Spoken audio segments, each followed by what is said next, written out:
So, fun fact, I love the way that Pokémon are designed. The level of creativity is honestly off the charts, and so many Pokémon blend things together in their designs that have no business being paired together, yet they pull it off seamlessly. Sometimes, Pokémon will even go so far as to have extra little references and/or Easter eggs in their designs, and that is exactly what we're going to talk about today, as we are going over 25 Easter eggs and references in Pokémon designs. Now, there is a fine line between what can be considered a reference and what is simply a Pokémon's basis or inspiration. For instance, Obstagoon is based on the band Kiss, but that isn't really a reference, that's just what it's based on. You'll see what I mean as we get into the video, but basically I used my own discretion on this and did my best to look at extra features about these Pokémon as opposed to what they are actually inspired by. With that said though, let's go ahead and take a look. In no particular order, why don't we go ahead and start with Aerodactyl. Aerodactyl is pretty obviously based on a pterodactyl as well as other related pterosaur species. However, the method of obtaining it through the old amber is most assuredly a reference to Jurassic Park, which had recently released around the time of the original Pokemon game's debut, and also had dinosaur DNA preserved within amber as one of its main plot points. Pikachu also makes a reference to another Pokemon with its dex number and that Pokemon to it, as Pikachu's dex number of 25 is the opposite of Meowth's dex number of 52, where the digits are flipped around. The two are connected this way likely as a nod to the classic cat and mouse trope, and was probably why Meowth was chosen as one of Team Rocket's main Pokemon in their pursuit of Pikachu. Since we just talked about dinosaurs, let's jump ahead to Gen 6 and talk about Tyrantrum. While clearly based on a T-Rex, the large collar it sports around its neck, while giving a kingly element to Tyrantrum's design to reflect the status of T-Rexes as kings of the dinosaur world, are also meant to be feathers. This can be seen in a couple of different places on its body and is a reference to the more recent discovery that many dinosaurs sported feathers, much like their bird descendants. A very recent one out of Sword and Shield comes from Cramorant, as Cramorant's shiny is orange, which is most likely a reference to a story out of the UK from 2016, where a seagull fell into a vat of curry, which is also important in Sword and Shield, and was stained an orange color just like Cramorant. The Pokemon Feebas also has an interesting nod, you could say, to Magikarp.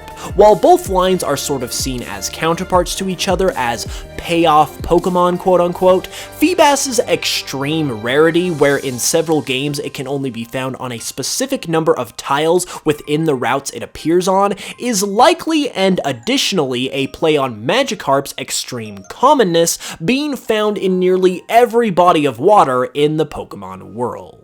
Another one from Hoenn, Sableye has 3 gems on its back that are red, blue, and green, likely referencing the Ruby, Sapphire, and Emerald games that it debuted in.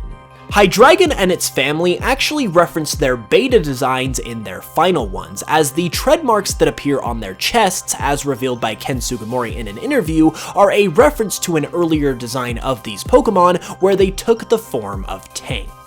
Mimikyu is obviously based around Pikachu wanting to be loved just like the mascot Pokemon, but its shiny takes it a step further, sporting a black and white color scheme, which is a reference to the original Pokemon Red and Green games that were in black and white and also served as the debut titles for Pikachu.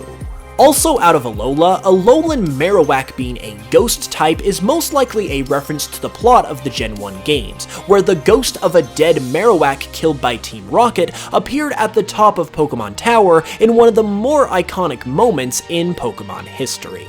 And one more coming from Alola, because why not, is another Alolan form, Alolan Raichu.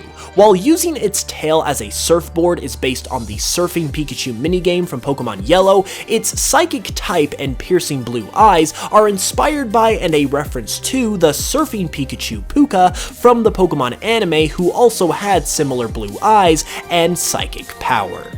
While we can't really say for sure if this next one was an intentional reference because it's never been officially acknowledged, it's hard to believe that it wasn't at the same time, as Reshiram and Zekrom respectively are literally a blue eyes white dragon and a red eyes black dragon, just like the iconic Yu-Gi-Oh! Duel monsters. It's very likely that Yuxi, Azelf, and Mesprit as the knowledge, willpower, and emotion Pokemon are meant to be a subtle nod to the Triforce from The Legend of Zelda, as the Triforce is broken up into 3 parts representing power, wisdom, and courage, which correlate perfectly with the willpower, knowledge, and emotion that describe the Lake Trio.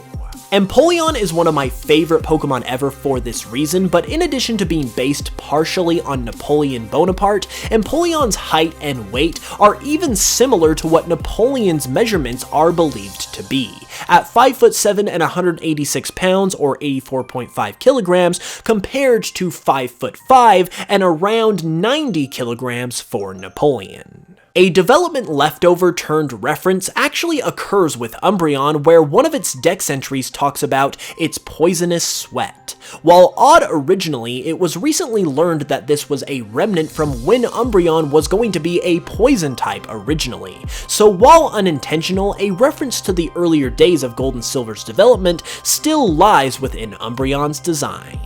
Noticed pretty quickly by fans, it's likely that Corviknight's design is a reference to the flying bird sprite used from Gen 3 all the way to Generation 6, as it is pitch black just like Corviknight, and Corviknight is widely used to fly people from place to place in the Galar region, just as this black bird sprite did for players back in the day.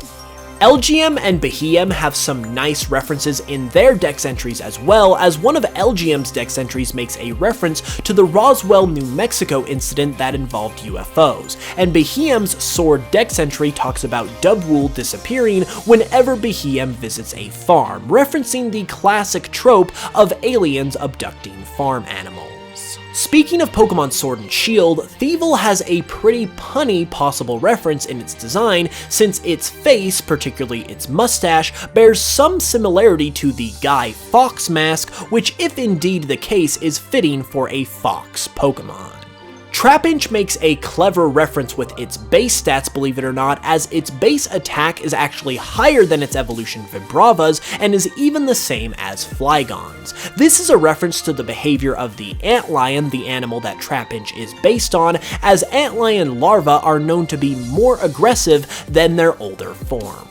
Necrozma has a pretty interesting unintentional reference in its name, as it is named after Project Ozma, a project that aimed to look for signs of life out in space, but actually got its name from Princess Ozma, from the series of books that includes The Wonderful Wizard of Oz, giving Necrozma an unintentional direct connection to the classic Wizard of Oz movie and its related series of books. We actually just mentioned Dubwool a bit ago, so let's go ahead and talk about it, shall we? While clearly based on a sheep, Dubwool's patterns on its wool are meant to represent a soccer ball, which is widely popular in the UK and gives this Pokemon just that much more UK flavor.